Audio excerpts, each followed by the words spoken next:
Good morning दोस्तों। Current affair की daily series में आप सभी का स्वागत है। आज है 19 मई 2020। तो चलिए डिस्कस करते हैं आज के टॉप 10 करंट अफेयर क्वेश्चंस। दोस्तों मैं आप सभी को हिंदी और इंग्लिश दोनों में समझाने की कोशिश करूंगा। फिर भी आपको कोई भी डाउट रहे तो कमेंट सेक्शन में ज़रूर पूछिएगा, मैं उसको सॉल्व करने की कोशिश करूँगा। तो बिना किसी टाइम वेस्ट करते हुए चलिए डिस्कस करते हैं। Question number 1, name the indigenously developed corona virus test kit by National Institute of Virology. तो इस क्वेश्चन में आपको बताना है कि नेशनल इंस्टीट्यूट ऑफ वायरोलॉजी के द्वारा कोरोना वायरस की कौन सी किट को डेवलप किया गया है कोरोना वायरस के जांच के लिए। तो इस टेस्ट किट का नाम याद रखिएगा, कोविड कवच एलिजा। ठीक है दोस्तों, एक अपने में इम्पॉर्टेंट क्वेश्चन बन जाता है क्योंकि इंटरनेशनल न्यूज़ बनी हुई है कोरोना वायरस महामारी। और आपको इसमें ये भी पूछ सकते हैं कि नेशनल इंस्टीट्यूट ऑफ वायरोलॉजी का हेडक्वार्टर कहाँ है। देखिए दोस्तों, जब भी कोई भी ऑर्गेनाइजेशन या इंटरनेशनल ऑर्गेनाइजेशन न्यूज़ में रहती है तो उसकी हेडक्वार्टर आप पढ़ते हुए चलिएगा। तो मैं आपको बता देता हूँ, नेशनल इंस्टीट्यूट ऑफ वायरोलॉजी इसकी हेडक्वार्टर है पुणे में। ठीक है दोस्तों, आपको कुछ बातें नोट करते हुए चलिएगा जो कि बहुत इंपॉर्टेंट है।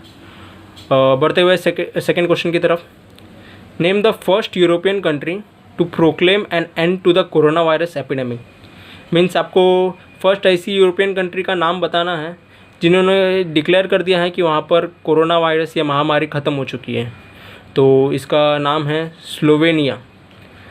स्लोवेनिया ये कंट्री है जहाँ जिसने डिक्लेयर किया है कि कोरोना वायरस महामारी ख़त्म हो चुकी है।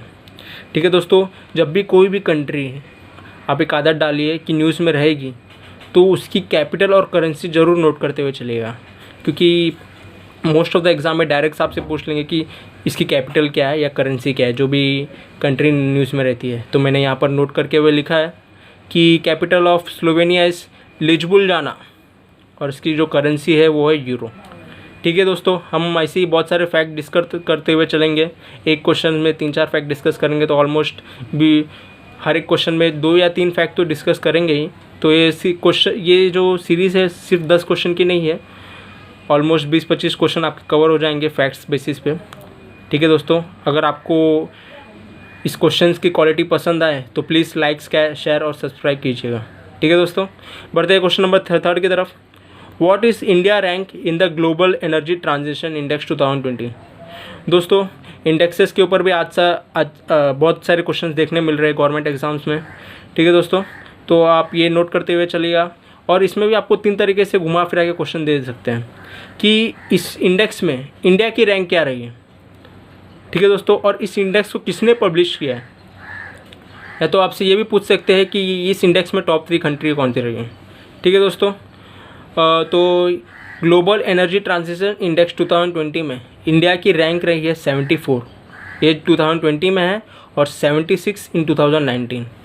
ठीक है दोस्तों, इंडिया ने 2 पोजीशन गेन किया है जो कि इंडिया के लिए बहुत ही बेनिफिशियल है। ठीक है दोस्तों, और इस इंडेक्स को पब्लिश करती है वर्ल्ड इकोनॉमिक फोरम। और जो टॉप 3 कंट्री रही है वो है स्वीडन, स्विट्ज़रलैंड और फिनलैंड। ठीक है दोस्तों, फैक्ट्स नोट करते हुए चलेगा। क्वेश्चन नंबर 4 की ओर चलते हैं। Under automatic route the FDI limit in defence manufacturing has been raised from 49% to how much %। ठीक है दोस्तों, ये आप लोगों ने भी न्यूज़ सुना होगा, बहुत ही नेशनल न्यूज़ बनी हुई है कि हमने अपने फॉरेन डायरेक्ट इन्वेस्टमेंट को 49% से कितना बढ़ाया है, 74%। ठीक है दोस्तों, ये न्यूमेरिकल फिगर याद रखिएगा। आपको डायरेक्ट सेम क्वेश्चन ऐसे ही मिल सकते हैं कोई भी फ्यूचर एग्जाम्स में। ये 49 से 74% हमने बढ़ा दिया। ठीक है दोस्तों, बढ़ते हैं क्वेश्चन नंबर 5 की तरफ। इंटरनेशनल डे पे क्वेश्चन है। ठीक है दोस्तों, इस इंटरनेशनल डे पे भी आपको 2 तरीके से घुमा फिरा के क्वेश्चन पूछ सकते हैं कि इंटरनेशनल डे की डेट याद रखिएगा, उसके साथ वो थीम याद रखिएगा जिस थीम के साथ वो सेलिब्रेट की गई है। ठीक है दोस्तों, आपको थीम रिलेटेड भी क्वेश्चन पूछ सकते हैं। तो हम 17 मई को सेलिब्रेट करते हैं वर्ल्ड टेलीकम्युनिकेशन डे। ठीक है दोस्तों, और इसकी जो थीम रही है मैंने यहाँ पर नोट करके लिखा है, connect 2030 ICT for sustainable development goal. ठीक है दोस्तों, बहुत ही इंपॉर्टेंट डे और थीम है, नोट करते हुए चलेगा। क्वेश्चन नंबर 6 की तरफ बढ़ते हैं। Name the first Greece woman president. ठीक है दोस्तों, जब भी नेशनल या इंटरनेशनल लॉ में फर्स्ट या आ जाए, लास्ट आ जाए, वुमेन के रिलेटेड आ जाए, तो आपको क्वेश्चन ज़रूर देखने को मिलेंगे।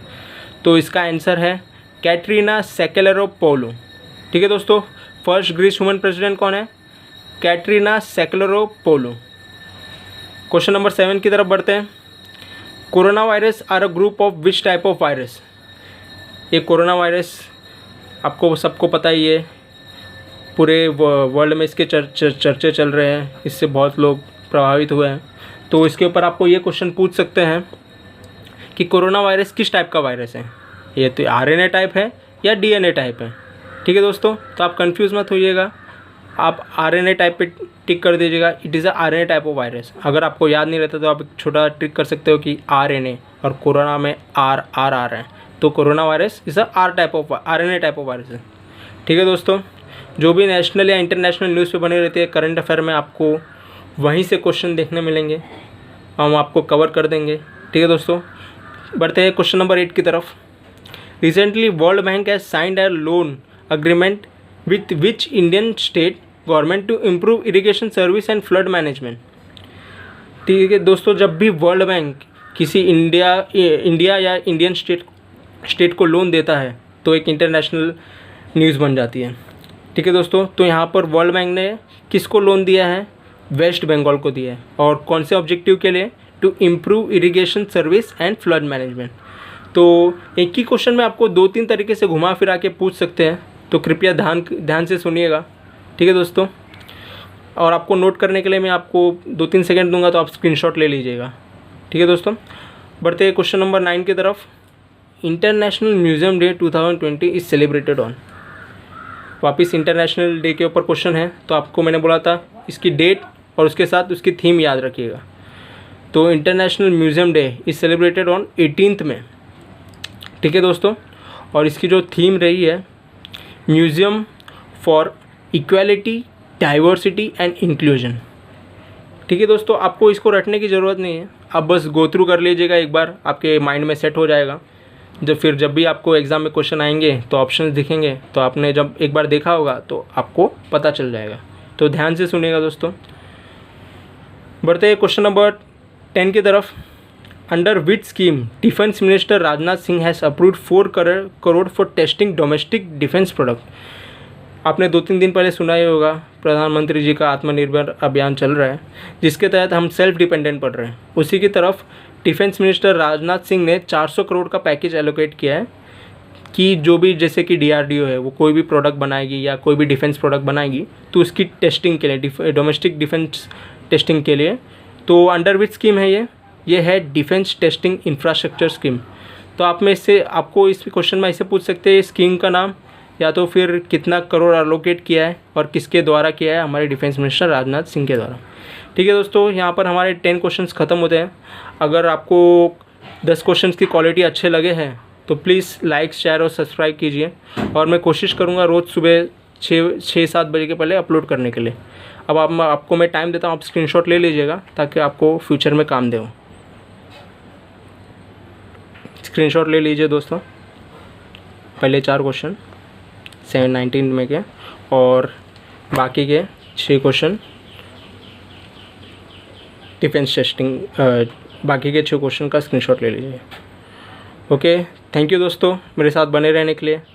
हमारा एम यही है कि कम से कम टाइम में आपको बेस्ट 10 क्वालिटी क्वेश्चंस मॉर्निंग में उपलब्ध करवा दिया जाए।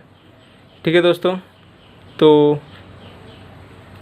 Please like, share and subscribe if you like the content. Okay, thank you दोस्तों। मॉर्निंग में सुबह 7 बजे के पहले रोज़ कंटेंट अपलोड हो जाएंगे, तो आप सब्सक्राइब कर देंगे तो आपके नोटिफिकेशन मिल जाएंगे। थैंक दोस्तों मेरे साथ बने रहने के लिए। Thank you.